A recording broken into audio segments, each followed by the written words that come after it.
कहानी की शुरुआत आज से कई 100 साल बाद होती है, जब इंसानों ने धरती का इतना बुरा हाल कर दिया था कि अब वह रहने लायक नहीं बची थी और यह हिसाब लगाया गया था कि आने वाले 70 साल के अंदर धरती तबाह हो जाएगी। इसीलिए इंसानों ने आर्क-1 नाम की एक स्पेसशिप बनाई, जिसके अंदर कुछ लोगों को प्रॉक्सिमा बी नाम के एक दूसरे प्लेनेट पर भेजा जा रहा था। शुरुआत में तो यह मिशन बिल्कुल सही चला, लेकिन कुछ समय बाद शिप में कुछ गड़बड़ी आ गई, जिस वजह से एक लोहे का बीम नीचे पड़े एक पॉड पर गिर गया, जिसमें लूटने शरण नाम की एक महिला सो रही थी। और जैसे ही शरण की आंख तुरंत ही हालात को समझते हुए अपने बाकी साथियों को उठाना शुरू कर दिया और साथ ही उसने इस हादसे के बारे में लूटने स्पेंसर को बताया, जिसके बाद अब वे दोनों सभी लोगों को बाहर निकालने में लग गए। सभी लोग फटाफट अपने अपने हेलमेट्स पहन रहे थे कि तभी ब्रेंट नाम के एक आदमी ने देखा कि एक लोहे का बीम कैप्टन के पॉड के ऊपर पड़ा हुआ था, जिस वजह से उन्हें उठाना मुश्किल था और इसीलिए वह इस बीम को हटाने में लग गया। और जब शेरन की नजर उस पर पड़ी तो उसने सबसे पहले तो ब्रेंट को उसका हेलमेट पहनाया, जिसके बाद वो ब्रेंट को वहाँ से बाहर ले आए, क्योंकि वो जानती थी कि वो लोग किसी भी हाल में अब कैप्टन को बाहर नहीं निकाल पाएंगे। एक सुरक्षित जगह पर पहुँचने के बाद सभी लोगों ने अपने हेलमेट उतार दिए, जिसके बाद शेरन और स्पेंसर ने इस हादसे की खबर कमांडिंग ऑफिसर को देने का फैसला किया। पर जब वो दोनों उसके कमरे के पास पहुँचे तो उन्होंने देखा कि उनकी स्पेसशिप का एक पूरा हिस्सा गायब हो चुका था।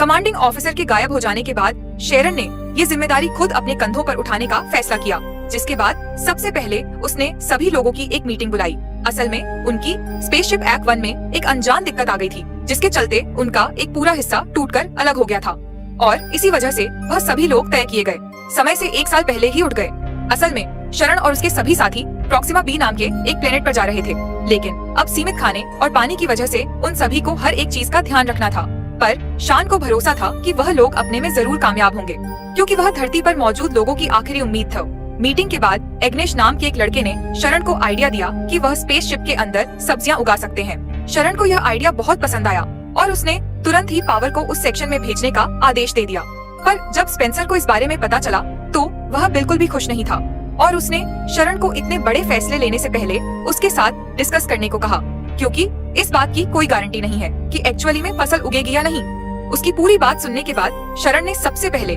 तो अपनी गलती के लिए उससे माफी मांगी और साथ ही उसने स्पेंसर को चेतावनी दी कि अगली बार सबके सामने बगावत करने से पहले 2 बार सोच लेना। इसके बाद इस चीज पर फैसला लेने के लिए एक बोर्ड मीटिंग बुलाई गई, जिसमें सभी लोगों ने शेरन के प्लान के साथ जाने का फैसला किया और तभी अचानक से जहाज में ऑक्सीजन सप्लाई तेजी से गिरने लगी और इस दिक्कत को सही करने के लिए शिप के लाइफ सपोर्ट ऑफिसर जैस्पर को बुलाया गया,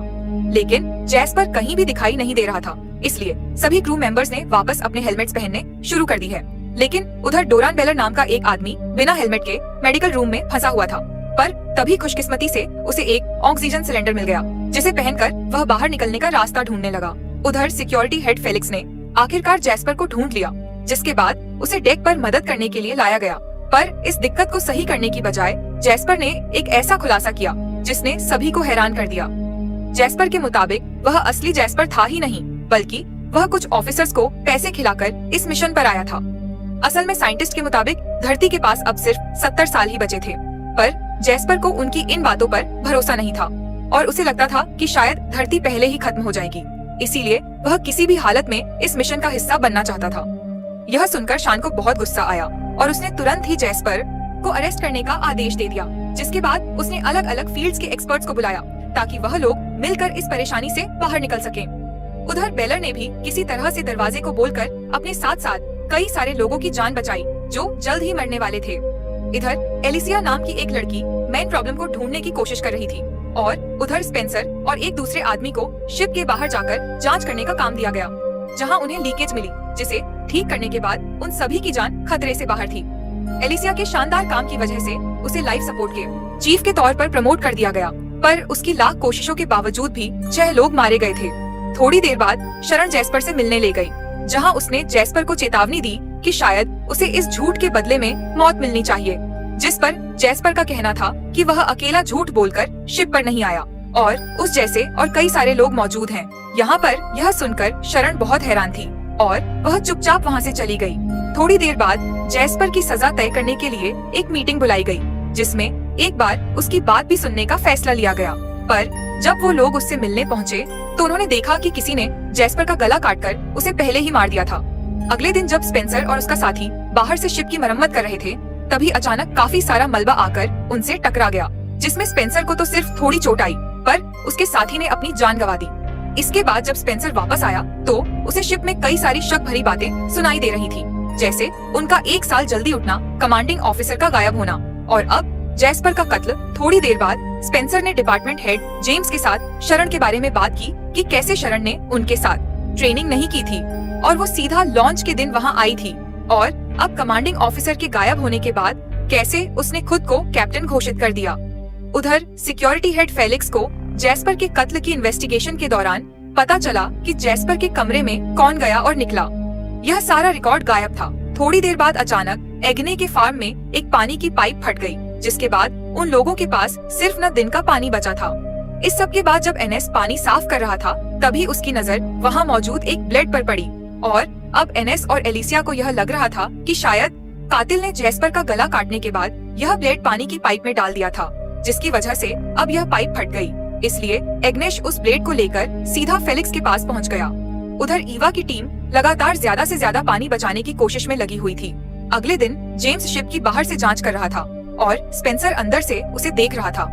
अपनी जांच के दौरान जेम्स को शिप पर कुछ डायमंड जैसी दिखने वाली चीजें मिली, और जैसे ही उसने उस चीज को हाथ में लिया तो अचानक उसके ग्लव्स पिघलने लग गए और वह तुरंत अंदर की तरफ भागा, जहां डॉक्टर संजीवनी ने उसकी मरहम पट्टी की। उधर ईवा इस बात से परेशान थी कि वाटर टैंक्स जरूरी प्रेशर तक नहीं पहुंच पा रहे। तभी ईवा ने एक अर्जेंट मीटिंग बुलाकर सभी को बताया कि अब उनके पास सिर्फ 4 ही दिन का पानी बचा है, और अगर सबने थोड़ा थोड़ा भी पिया तो भी 810 दिन से ज्यादा नहीं चलेगा। जिसके बाद सभी लोग काफी ज्यादा डर गए। अब उन्हें कुछ भी करके पानी का जुगाड़ करना होगा, और खुशकिस्मती से उन्हें जल्दी अंतरिक्ष में एक ऐसा कॉमेट मिल गया जिसके अंदर काफी सारा पानी मौजूद था, और अब उन्हें कुछ भी करके इस कॉमेट से सारा पानी निकालना होगा। इसके बाद जेम्स को उस कॉमेट पर सही तरीके से लैंड करके पानी निकालने का काम दिया गया, और इसमें ईवा इस पूरे मिशन को मॉनिटर करने वाली थी, और उन दोनों का ये मिशन कामयाब भी रहा, जिसके बाद जेम्स को शिप पर काफी शाबाशी मिली। पानी की प्रॉब्लम सॉल्व होने के बाद सभी लोग काफी रिलैक्स थे, पर उसी रात स्पेंसर को एक अनजान मैसेज आया जिसमें जैस्पर के साम सामान का पता लिखा हुआ था, और उसी मैसेज की बदौलत स्पेंसर को एक मेमोरी ड्राइव मिली जिसमें एक वीडियो मौजूद थी। उस वीडियो में जैस्पर एक बार में शरण को रिकॉर्ड कर रहा था, जिसमें वो एक बाइकर को बेरहमी से पीट रही थी, और अंत में उसने उस बाइकर का गला काट दिया। यह देखकर स्पेंसर काफी हैरान था, और उसने तुरंत ही फेलिक्स को इस बारे में बताया, जिसके बाद शरण को जैस्पर के कत्ल के इल्जाम में अरेस्ट कर लिया गया। पर इस वीडियो के बावजूद भी शान का कहना था कि वीडियो में दिख रही लड़की वह है ही नहीं, एआई ने बनाई, मैं नहीं हूँ ये। उधर एनएस परेशान था क्योंकि बिना किसी वजह के उसकी सब्जियां खराब हो रही थी, पर इससे पहले कि वह कुछ सोच पाता, जेम्स ने उसे अपने पिघले हुए ग्लव्स की जांच करने के लिए बुला लिया। उधर फेलिक्स वीडियो को लेकर शरण से तहकीकात कर रहा था, जिसमें शरण का कहना था कि मैं इस वीडियो का हिस्सा हो ही नहीं सकती, क्योंकि उस वक्त वह आगमन को लेकर चल रही मीटिंग में थी। पर फेलिक्स उसकी किसी बात पर ध्यान नहीं दे पा रहा था, और उसे जगह जगह पर अलग अलग चीजें दिख रही थी। असल में ये दिक्कत सिर्फ फेलिक्स को नहीं बल्कि सभी क्रू मेंबर्स को हो रही थी। पर कुछ देर बाद फेलिक्स एक बार फिर से होश में आया, और उसने दोबारा से शरण से सवाल जवाब शुरू कर दिए, जिसमें शरण ने एक ऐसा खुलासा किया जिसने फेलिक्स के होश उड़ा दिए। असल में शरण और उसकी जुड़वा बहन डेनिस का जन्म लैब रहा था, जिसमें शरण का कहना था कि मैं इस वीडियो का हिस्सा हो ही नहीं सकती, क्योंकि उस वक्त वह आगमन को लेकर चल रही मीटिंग में थी। पर फेलिक्स उसकी किसी बात पर ध्यान नहीं दे पा रहा था, और उसे जगह जगह पर अलग अलग चीजें दिख रही थी। असल में ये दिक्कत सिर्फ फेलिक्स को नहीं बल्कि सभी क्रू मेंबर्स को हो रही थी। पर कुछ देर बाद फेलिक्स एक बार फिर से होश में आया, और उसने दोबारा से शरण से सवाल जवाब शुरू कर दिए, जिसमें शरण ने एक ऐसा खुलासा किया जिसने फेलिक्स के होश उड़ा दिए।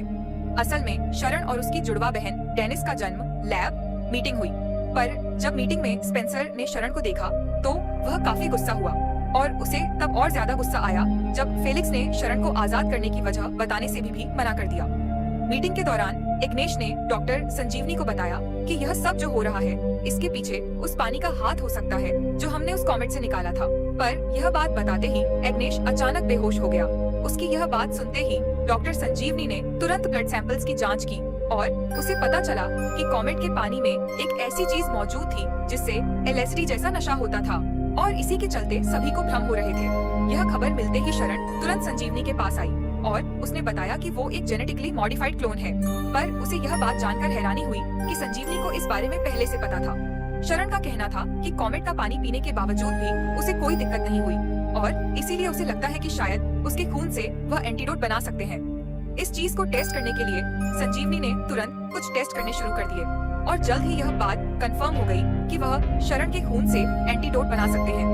पर इससे पहले कि वह अपना काम पूरा कर पाती, संजीवनी अचानक जमीन पर गिर गई और इसलिए इस काम को पूरा करने की जिम्मेदारी एलिसिया को दी गई, जिसने तुरंत ही अपना काम शुरू कर दिया और उसने बड़ी समझदारी से एंटीडोट को मल्टीप्लाई करके सीधा पानी की सप्लाई में डाल दिया ताकि वो लोग इस एंटीडोट को तेजी से सभी क्रू मेंबर्स तक पहुंचा सकें। जल्द ही सभी क्रू मेंबर्स वापस ठीक हो गए, पर एलिसिया ने पानी सबसे आखिर में पिया क्योंकि उसे भ्रम की वजह से अपनी माँ दिखाई दे रही थी, जिनसे वह मन बहलाने के लिए हर बात कर लेती थी।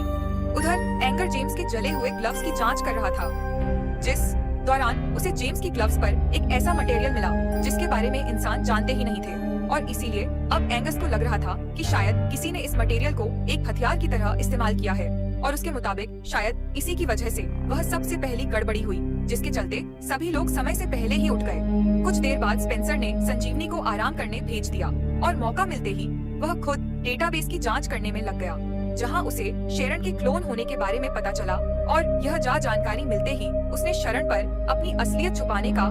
आरोप लगाना शुरू कर दिया और उसका मानना था कि क्लोन होने की वजह से शरण स्पेसशिप की कैप्टन नहीं बन सकती क्योंकि इतनी सारी जिंदगियों की जिम्मेदारी एक क्लोन के हाथ में देना तो बेवकूफी थी। शरण ने उसे समझाने की काफी कोशिश की, पर स्पेंसर इस मुद्दे को काउंसिल के पास ले गया। हाँ, उसने अपनी बात को साबित करने के लिए शरण की बहन डेनिस की वीडियो का इस्तेमाल किया और इसके बावजूद भी उसके अलावा काउंसिल का हर एक मेंबर शरण के ही सब रिपोर्ट में था और उन सभी का मानना था कि शान ने कई बार अपनी काबिलियत को साबित किया है और इसके बाद तो शरण को स्पेसशिप का ऑफिशियल कैप्टन घोषित कर दिया गया और ये जिम्मेदारी मिलते ही शरण ने बिना समय बर्बाद किए सभी को उनका काम देना शुरू कर दिया। उधर इंजन रूम में ईवा और उसका असिस्टेंट ग्रेगर लगातार स्पेसशिप की स्पीड को बढ़ाने की कोशिश में लगे हुए थे। इसके लिए वह एक ओवर एक्टिव फ्यूल का इस्तेमाल कर रहे थे, जिस पर ग्रेगोर ने एवा को फ्यूल की ओवरहीटिंग के बारे में सावधान भी किया और इसके बावजूद भी एवा ने इसी रास्ते का इस्तेमाल करने का फैसला किया और ग्रेगर को इंजन का ध्यान रखते हुए किसी भी इमरजेंसी में पासी में मौजूद लीवर खींचने को कहा, जिसके बाद वह खुद किसी काम से बाहर चली गई। परवा के इंजन रूम से निकलने के कुछ ही देर बाद अचानक फ्यूल ओवरहीटिंग की वजह से चारों तरफ रेडियो एक्टिव रेडिएशन फैल गई और यह सब इतनी तेज हुआ कि ग्रेगर उस लीवर को खींचने से पहले ही रेडिएशंस की चपेट में आ गया। कुछ देर बाद जेम्स का ध्यान स्पेसशिप की गिरती हुई रफ्तार पर पड़ा और जब उसने शरण को यह बात बताई तो उन दोनों का ही शक फ्यूल टैंक ब्लास्ट की तरफ गया और अपने शक को दूर करने के लिए जब उन्होंने ग्रेगर को कांटेक्ट करने की कोशिश की तो उन्हें सामने से कोई जवाब नहीं मिला, जिसके बाद उन्होंने ईवा को तुरंत इंजन रूम में जाने को कहा। पर जब ईवा इंजन रूम में पहुंची तो उसने देखा कि रेडिएशंस की वजह से इंजन रूम के दरवाजे ऑटोमेटिक लॉक हो चुके थे। यह देखते ही ईवा बहुत ज्यादा घबरा गई और उसने तुरंत ही ये जानकारी शेरन को दी, जिसके बाद सभी क्रू मेंबर्स रेडिएशन को न्यूट्रलाइज करने का तरीका ढूंढने में लग गए। उधर जैस्पर के खून की इन्वेस्टिगेशन के दौरान फेलिक्स को पता चला कि एलिसिया के टैबलेट से स्पेंसर को एक खुफिया मैसेज भेजा गया था, जिसमें जैस्पर के मेमोरी कार्ड की जानकारी थी और जब एलिसिया से इस बारे में पूछा गया तो उसने बताया कि उसका टैबलेट कुछ देर के लिए बेलर के पास था। यह जानकारी मिलते ही फेलिक्स बेलर से पूछताछ करने के लिए गया, पर जैसे ही बेलर को पकड़े जाने का एहसास हुआ तो उसने भागना शुरू कर दिया, पर आखिरकार फेलिक्स ने उसे दबोच ही लिया, जिसके बाद फेलिक्स, जेम्स और स्पेंसर उसे पूछताछ के लिए ले आए, जहां उसने कबूल कर लिया कि उसी ने जैस्पर का खून किया था और उसने जैस्पर को इसलिए मारा क्योंकि वह भी घूस देकर यहाँ आया था और वह नहीं चाहता था कि जैस्पर उसके बारे में सबको बता दे। उधर ईवा की टीम एक अलग ही मुसीबत में थी। असल में टीम के कुछ मेंबर्स ऑटो लॉक की वजह से रेडियो एक्टिव जोन में ही फंस गए थे और बढ़ती रेडिएशन की वजह से उन सबकी जान खतरे में थी और इससे बचने का सिर्फ एक ही रास्ता था कि कोई इंसान इंजन रूम में जाकर उस लीवर को नीचे करके इंजन को बंद कर दे, लेकिन जो अंदर जाएगा उसकी जान जाना तो तय था। और इसीलिए शरण ने सभी क्रू मेंबर्स से पूछा कि क्या कोई अपनी इच्छा से यह काम करना चाहेगा, पर कोई भी इसके लिए तैयार नहीं था और इसीलिए शरण ने यह काम खुद करने का फैसला किया। लेकिन लोग अपने कैप्टन को भी नहीं खोना चाहते थे इस बात पर। चर्चा चल ही रही थी कि तभी स्पेंसर बेलोर से मिलने के लिए गया। स्पेंसर ने बेलोर को पूरी बात बताई कि अगर इस प्रॉब्लम को जल्द से जल्द ठीक नहीं किया गया तो कोई नहीं बच पाएगा और अगर उनका मिशन पूरा नहीं हुआ तो इंसानियत का खात्मा तय है। यह सुनकर बेलर ने फैसला किया कि अब तक की जिंदगी उसने सिर्फ अपने लिए जी थी, लेकिन अब वह अपनी गलतियों को ठीक करने के लिए अंदर जाने को तैयार हो गया। जिसके बाद बेल और एक प्रोटेक्टिव सूट पहनकर रिएक्टिव रूम के अंदर घुस गया, जहां जमीन पर कई सारी लाशें पड़ी हुई थी। पर बेल और इन सभी चीजों को नजरअंदाज करते हुए आगे बढ़ता गया और जब वह मेन इंजन रूम के पास पहुंचा तो उसने देखा कि उस कमरे का दरवाजा ऑटो लॉक हो गया था, क्योंकि उसी कमरे से सारी रेडिएशन निकल रही थी। पर इसके बावजूद भी बेलर ने अपनी काबिलियत से उस दरवाजे को खोलकर लिवर को खींच दिया, जिसके बाद रेडिएशन निकलनी बंद हो गई और उसकी इस बहादुरी ने सबका दिल जीत लिया। और इतनी तेज रेडिएशन की वजह से बेलर की तुरंत ही मौत हो गई और उसने जहाज पर मौजूद सभी लोगों की जान बचाकर अपना प्रायश्चित पूरा किया और इंसानियत को खुद को बचाए रखने का एक सुनहरा मौका। वीडियो पसंद आई तो लाइक कर देना, चैनल को सब्सक्राइब कर लेना। मिलते हैं अगली वीडियो में।